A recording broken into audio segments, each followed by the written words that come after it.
एक तो सवर्ण शब्द को ये तात्पर्य सीधो सीधो भयो कि जो अपने वर्ण को हो, और एक जो व्यापक प्रयोग है सवर्ण को, वो ब्राह्मण, क्षत्रिय और वैश्य, इन तीनों के लिए भी ये प्रयोग हो।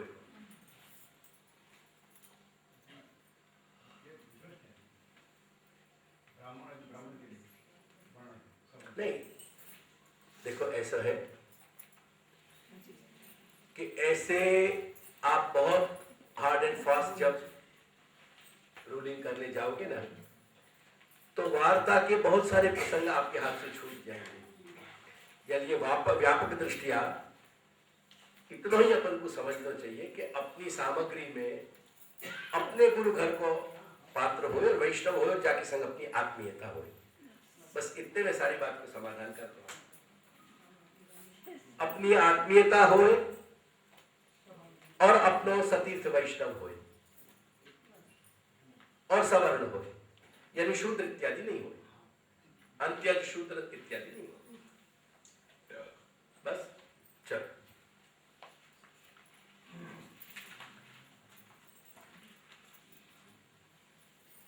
अब ये पात्र इत्यादि की कही है कि दो मोहड़े वाले पात्र अपने यहाँ शुद्ध माने हैं।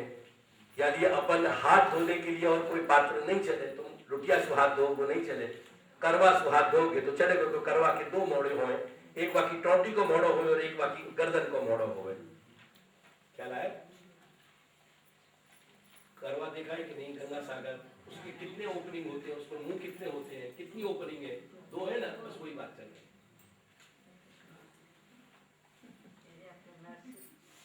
तो वो शुद्ध माने गए हैं निर्माण सुही, यानी यही अपने यहां हमेशा करवान सुही हाथ धोई जाए। तो वो सब बात कह के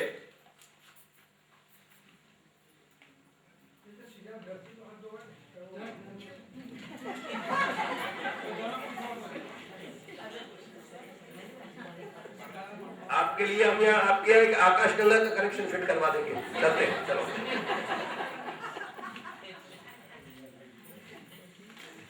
करते हैं, आप चिंता मत करिए।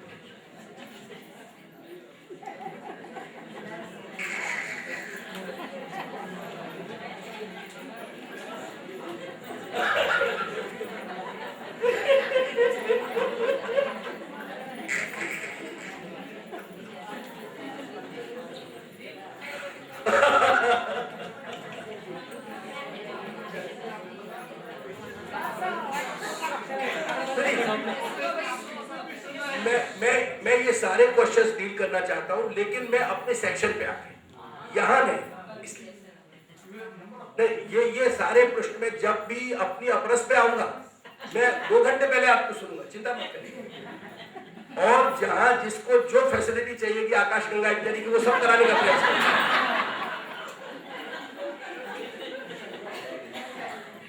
आप कहोगे तो एक आध जमीन में तीर मार करके बाण गंगा निकाल, बाण गंगा न निकाल सके तो बोरिंग गंगा निकाल।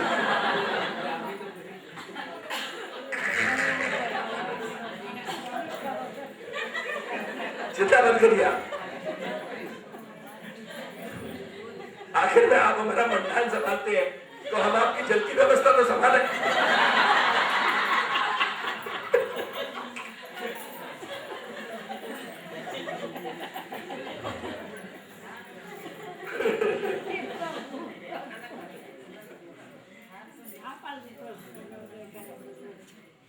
अब देखो, कह रहे हैं कि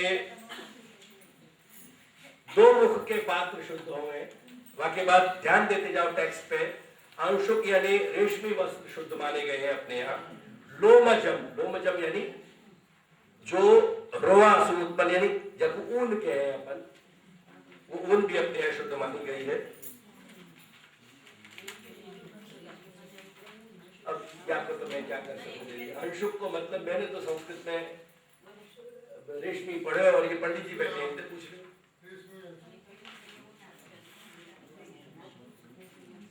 और कार्पासम यानी जो सूती कपड़ा है वो आहत ही शुद्ध माना जाएगा। आहत कहवे नए को, लिख लो, जो बिल्कुल नए वस्त्रों को आहत कहवे, आहत। पंडित जी 30-30 वर्ष पहले को शब्द को वर्षन में ये शब्द है और कल वर्ष का ये आज क्या आहत, आहतन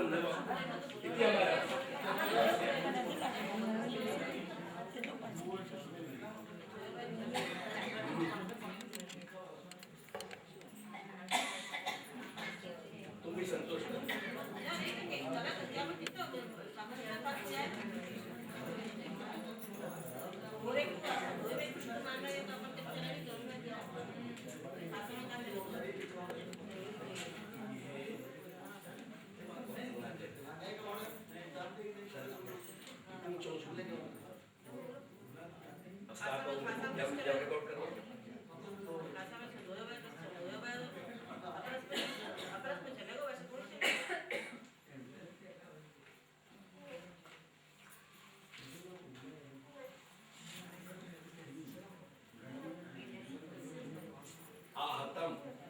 नई पोशाक, नया वस्त्र।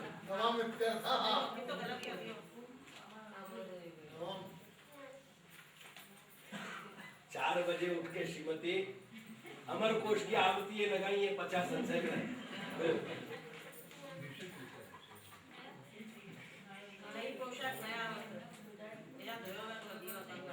चलो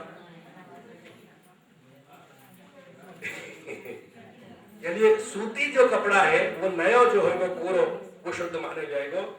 जो दोनों भयो है वो फिर अपरस में खासा में अलग जाएगा और सेब की को अलग रहेगा। चलो, और नव कौसुंब युक्त शुचि यानी जाको रंग दियो है अपन ने, रंगा गया कपड़ा वो भी पूरा माना जाएगा। टू दी एक्सटेंट हर रोज अगर कच्चे रंग से साड़ी रंग के सुखा दी नहीं जाए तो हर रोज वो पूरी है।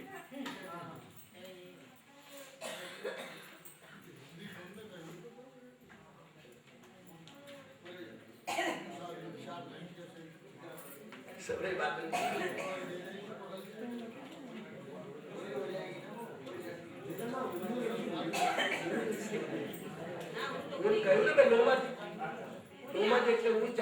આપણે બંડી પહેરીએ છીએ કે અપરસમાં આ ક્યાં છે? આ કઈ ઇન્દ્રના દરબારમાંથી થોડી આવી છે,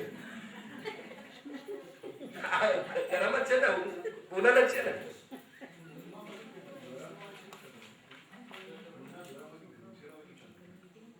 नहीं, देखो एक बात सीधी से समझो आप, जो कपड़ा यूं पहना जाता है और जो यूं पहना जाता है वो अशुद्ध है। तो स्वेटर तो आप यूं पहनते हैं, अब वो बुना हुआ हो नहीं हो या नहीं हो के उससे क्या फर्क पड़ता? चल पर चलाना नहीं चाहिए, क्योंकि सेवा की जो एक गरिमा डेकोरम है ना वो बंडी में है, कुछ डेकोरम है। अपन कोर्ट में केवल काली साल लपेट के चले जाए तो चले कि नहीं चले?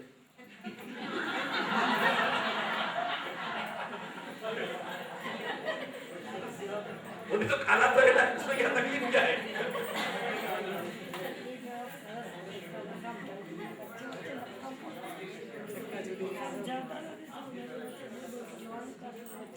अरे भाई साहब, आप हमारे ब्रिज की रुई की एक केवल बंडी बनवा के ले जाइए, और जिसको भी हमारे यहाँ जो कब्जा बंडी कहते हैं, केवल यहाँ करके यहाँ तक, फिर आप देखिए अगर आपको पसीने की बूंदे नहीं आए तो आप हमसे कहना।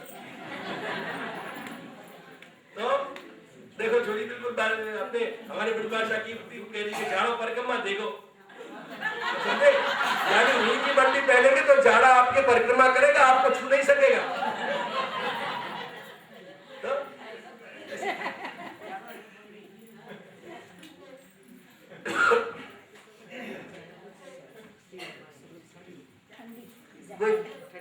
पहले फिल्म का एक गाना आता था, बड़े मियां दीवाने ऐसे न बनो, हसीना क्या चाहे वो हमसे सुनो।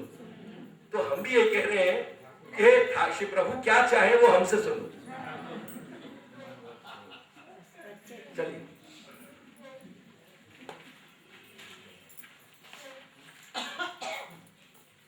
ठीक है, यहाँ आ गए अपन। अब विप्रैव्य भरतम तीर्थम आरांच ग्रहण शुचि नान्य देव ब्रजेर नैव प्रशक्तो यप माने